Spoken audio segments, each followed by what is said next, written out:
I'm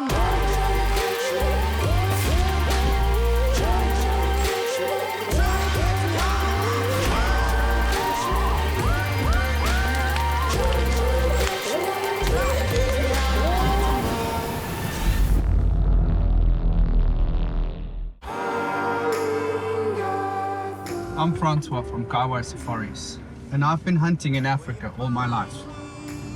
Together with my partner Eric and our professional guides, we guide everyday American hunters to hunt the dozens of species that our beautiful dark continent has to offer. This is Getaway to Africa.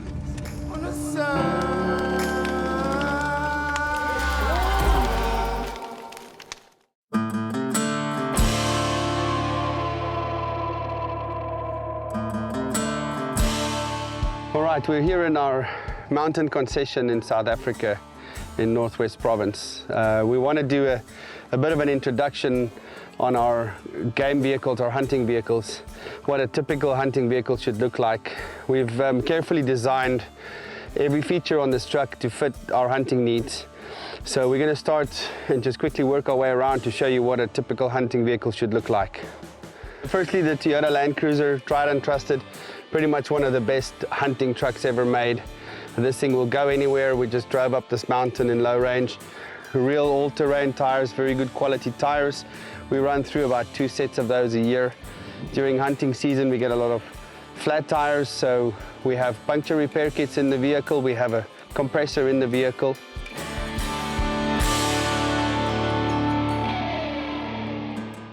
When you move to the front of the vehicle, what we have here is a big bull bar. We use that a lot to bust some brush.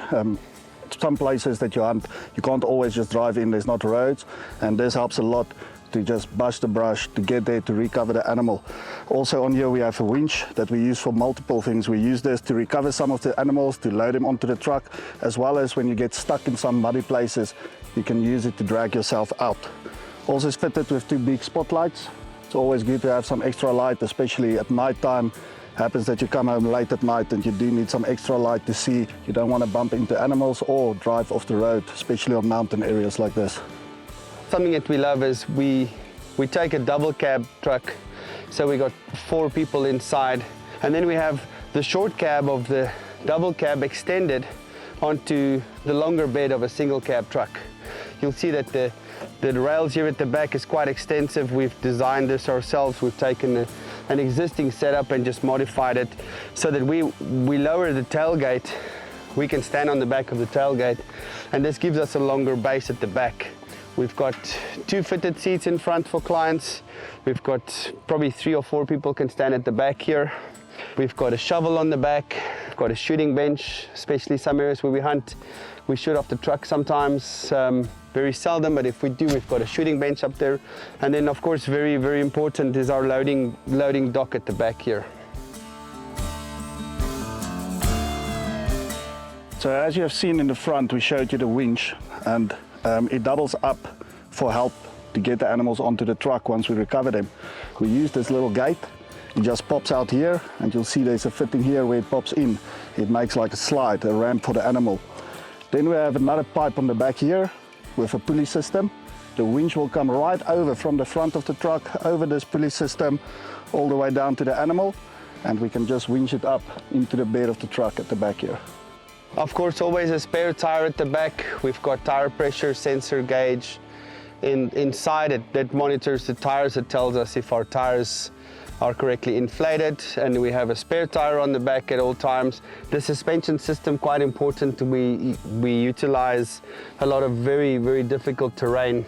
You'll see we've added another blade here to the leaf spring at the back. The overall lift on this truck is about 2.5 to 3 inches.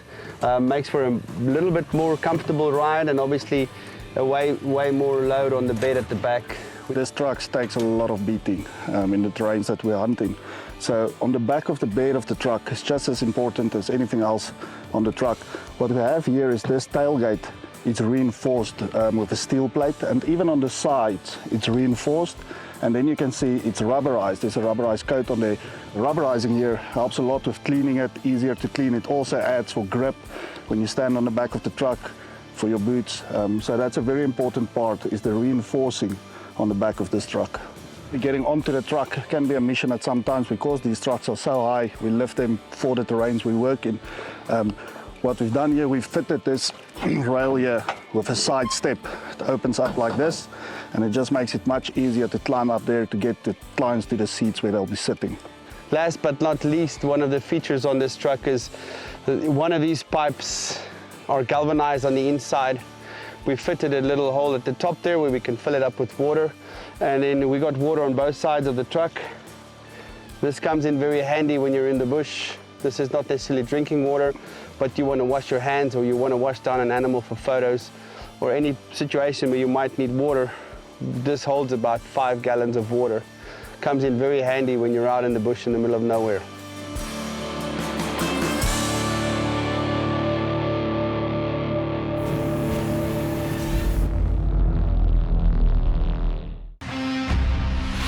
The Getaway series is proudly sponsored by Crown Precision Arms.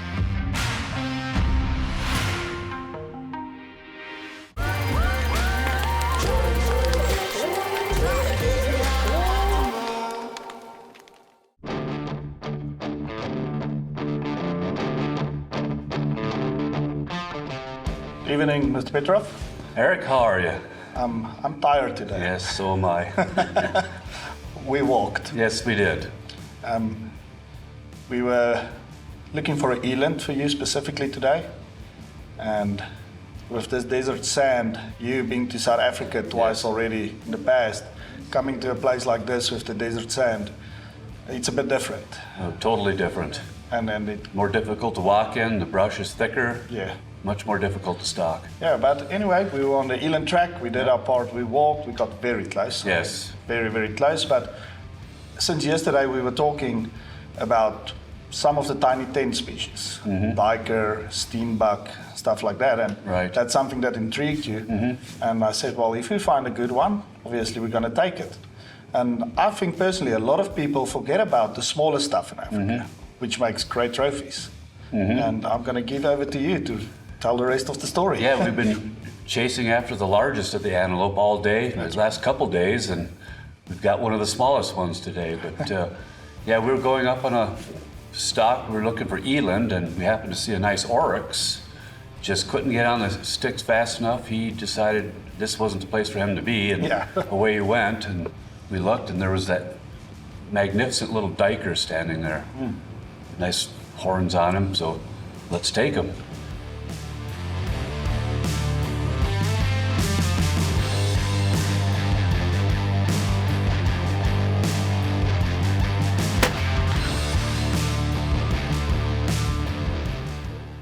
Captain. Thanks, sir.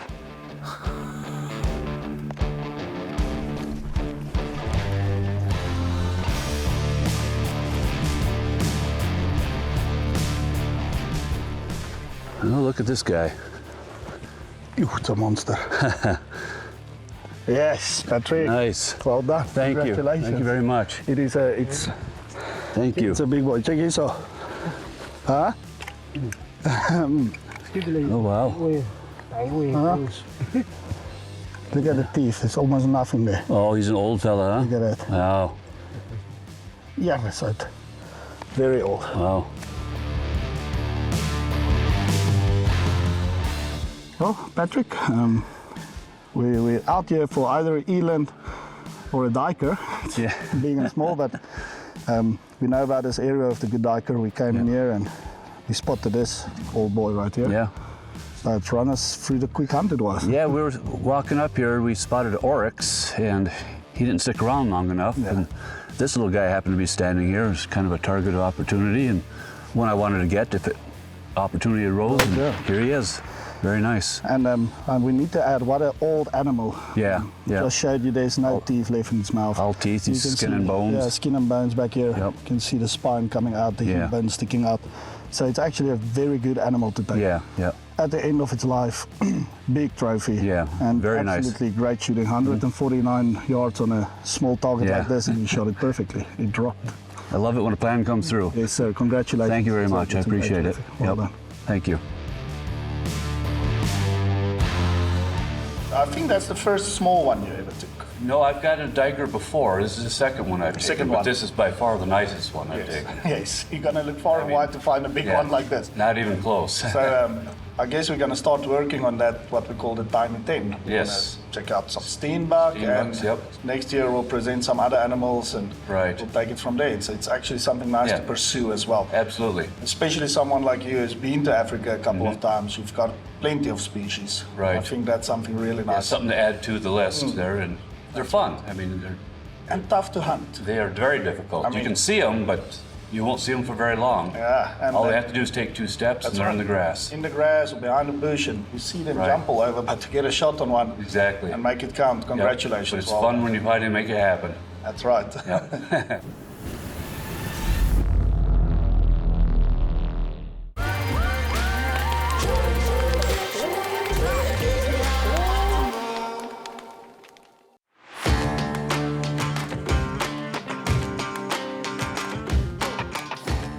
Hello everyone, this is Carmaine.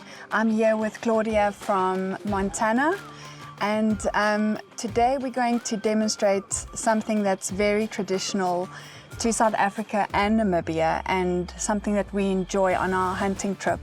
Over here we've got an oryx backstrap, we've got some chilies, coriander, salt, pepper, brown vinegar and Worcester sauce.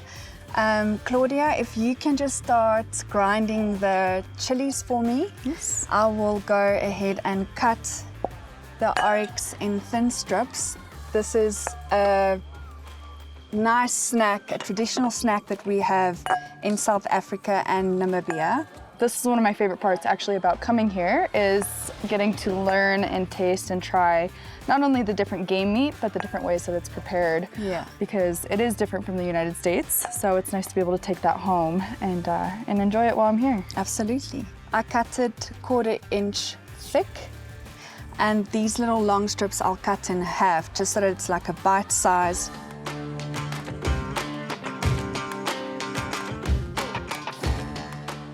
Okay, now next up we're going to grind these coriander seeds.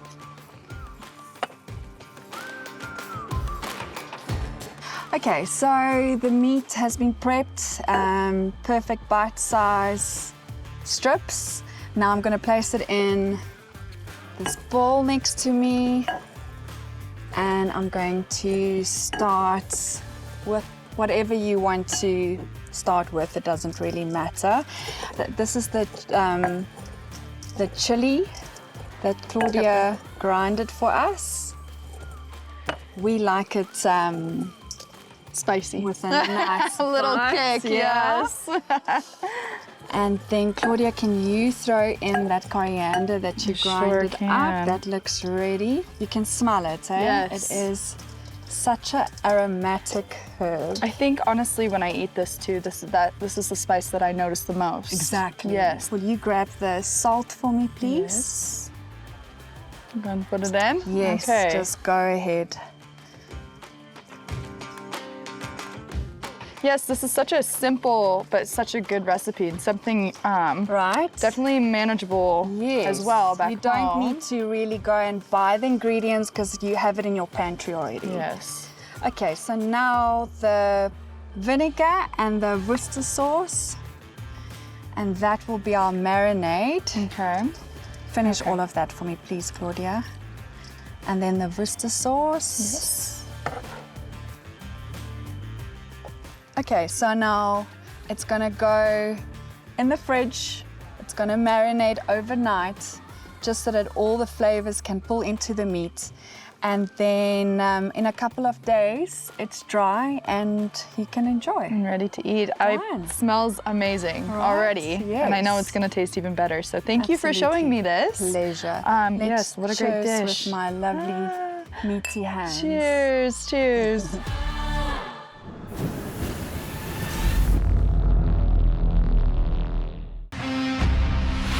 The Getaway series is proudly sponsored by Crown Precision Arms.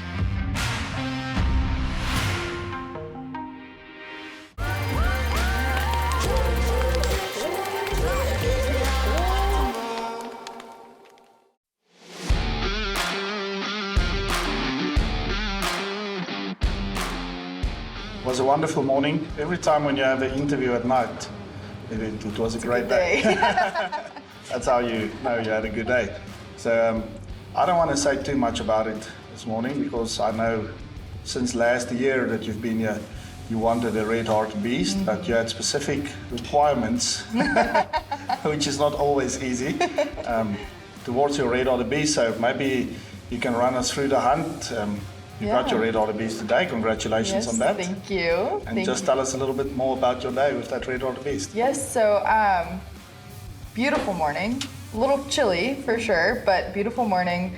And we just were out, we were looking around, happened to come across a herd of red Hartebeest and checked them out. I don't think we didn't even see a bull with those ones, but we knew they were running into the field, so we said, let's go ahead and just check it out and see what we have. So we did, we made our way out into the field. And mind you, this is a field with tall grass, and not a whole lot of coverage. We were out there and, but we did great. We just kept low with the grass, moved through and made it to a specific bush that, actually we made it to the first bush. That didn't quite work because where the Hartebeest was and my height. Yeah, you're a bit shorter than I am. Yeah, I couldn't quite see everything that I needed to see to be able to make a good shot. So we went to another bush, and that just so happened to open up to where I did have a good shot and capitalized on that and ended up with a beautiful red Hartebeest. Just the ridges on his horns and the size and everything, he was stunning. We seen him when he was out in there, and the sun was just shining on his horns. Yeah. Yes. It looked beautiful, very majestic standing out yes. there. Very, very neat animal. The flares on that, I mean, as soon as I picked up the binocs and I looked at it, I said, well, she's got specific requirements, this will be the one. He's looking directly at us. I'm scared if we drop down, he's gonna run. It is an absolute monster.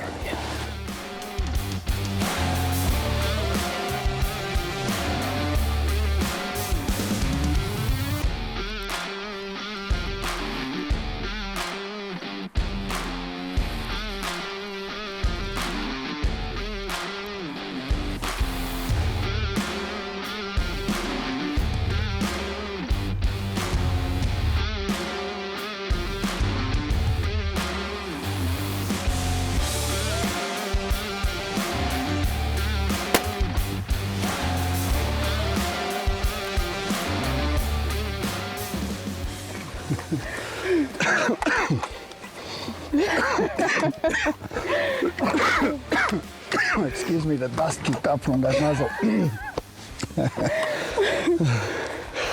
That was a good stalk and a good shot, Laura. It's an absolute monster. That was good.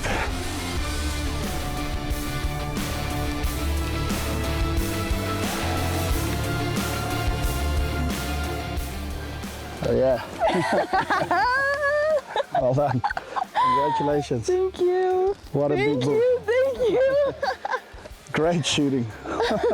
He dropped on the spot. Yes. Good shot. Wow, what a bull. Congratulations. Oh, thank you so much. Well done. Thank you so much. Oh. You can hand me a rifle and take a moment of your animal if you want. There we go. Oh my God. When I saw it through the binocs, I said, oh. This is perfect. Oh my word. All right, Claudia, first of all, congratulations. Thank you. What a magnificent Hartebeest bull. Like I said to you when we walked up to it, that open flaring tips, it's just beautiful.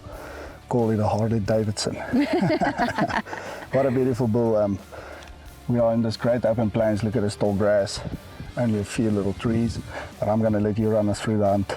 Yeah, so we actually didn't even see him right off the bat either. We just saw a herd of Hartebeest and they moved into the grass, and it's hard to see over the grass very well, but we were kind of moving through trying to follow them and saw him with the sun was shining right on his horns and he looked stunning, but we knew automatically he was a nice bull. Big bull. So we just dropped down so that we were at the level of the grass, tried to move through the grass as best as we can, and we ended up getting to a bush that made for a great setup, made a calculated shot, and here we are. He dropped, and I am so excited. Yes, very good shot. I just want to add quickly to that that you were on the sticks, it was facing us, a full frontal, because the sun was right on us. Yes. We didn't have great cover, and we just moved down the neck. The grass was tall, but as soon as you pulled that trigger, it went down. And you looked up at me, and we were both smiling.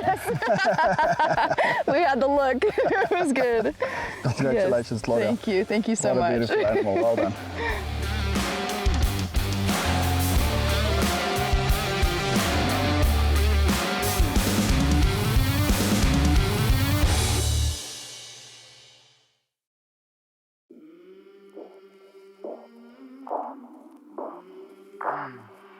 I came from the mud, there's dirt on my hands. Chasing on a sleepless night. Try to catch me howling at the moon.